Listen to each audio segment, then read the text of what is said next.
I'm gonna make a book review today of Across the Universe by Beth Revis. And I read this book this weekend in 2 days. And it's a very big book, but it was very intriguing, so I just couldn't put it down.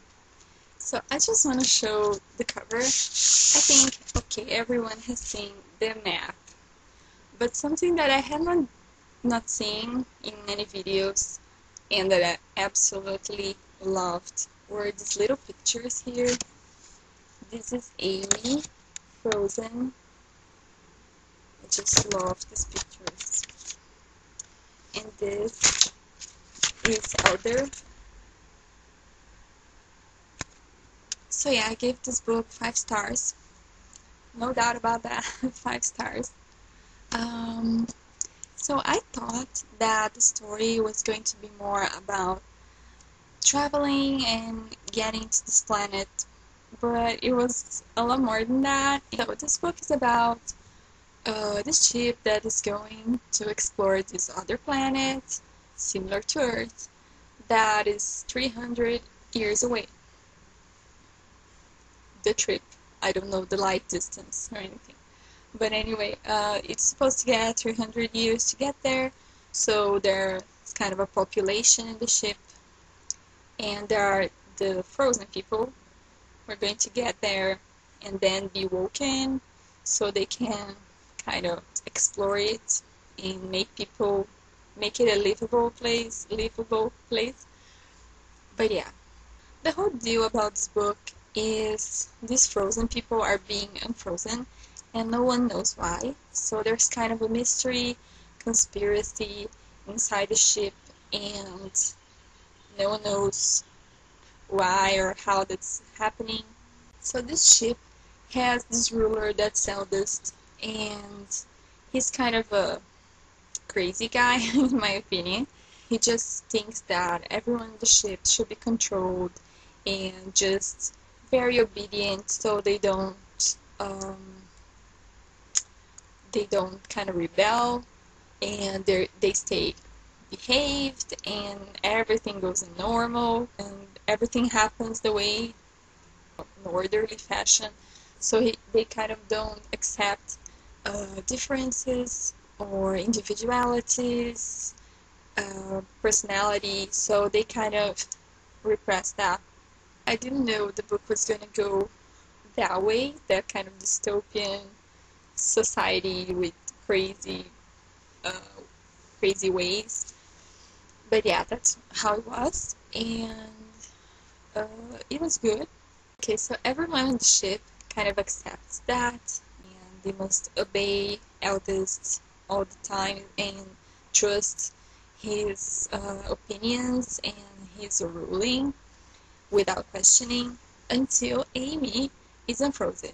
Because Amy is from Earth and she's not used to that kind of thing, to being obedient, and kind of starts to make changes and defying eldest.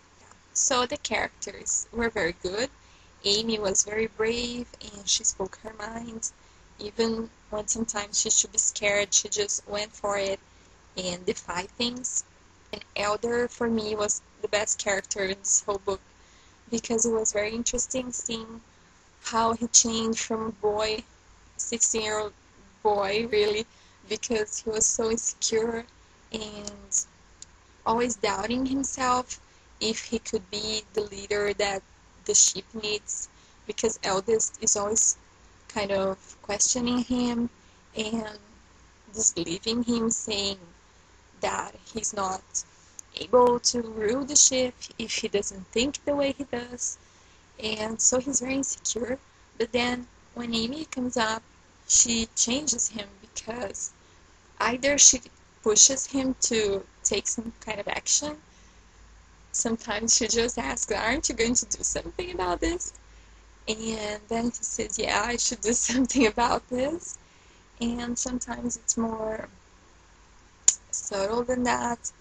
Maybe he sees that she's in danger or that she's concerned and that she needs someone to step up and take some action. So he really grew and he became this very strong guy that enforces the things are right, and yeah, and then he can take control of the situation. So he was a very interesting character. He was the one that grew more for me. And the first chapter of this book was completely horrifying to me because I was feeling so damn claustrophobic reading about Amy being frozen, and she's kind of conscient throughout the whole trip. She's kind of in a dream state. Oh my god, live like that. It must be terrible. She can't do anything about it, and it must be terrible to live like that, trapped in her own body. So for me, the first chapter was very scary, and I was like, oh my god, this poor girl. And the writing in this book is very beautiful because even though the ship has kind of a harsh situation and everything's kind of ugly and cold in a certain way, the characters, Amy and Elder, they can evoke such beautiful feelings.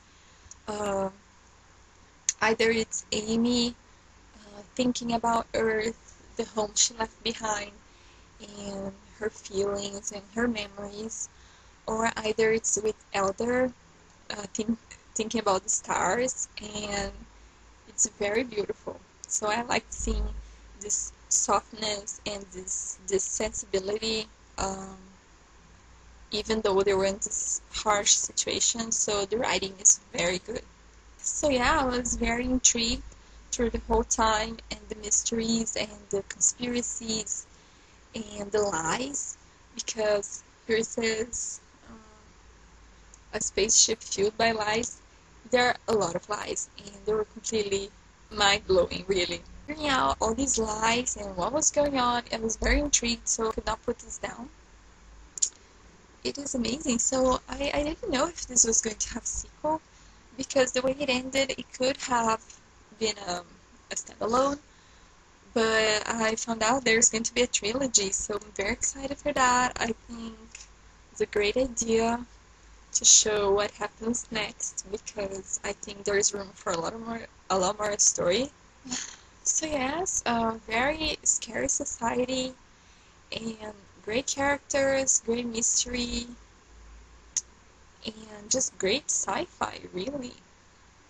Yeah, I think that this book is great because it deals with something I think that should happen if we want our species to go on, because if we don't destroy our planet on ourselves, the sun will, and we'll be gone for good. So I really do believe in physicists and searching for habitable planets outside of our solar system, because or inside, maybe we could go to Europa or Titan. I thought it was a great idea to write about that. Very good. Very good. I wish I had written this book. I think that's it. So, 5-star book. Across the Universe. This is gonna look beautiful on my bookshelf, and I have all the others. So I really recommend this if you're a fan of sci-fi. Okay, thank you for watching, guys, and see you later.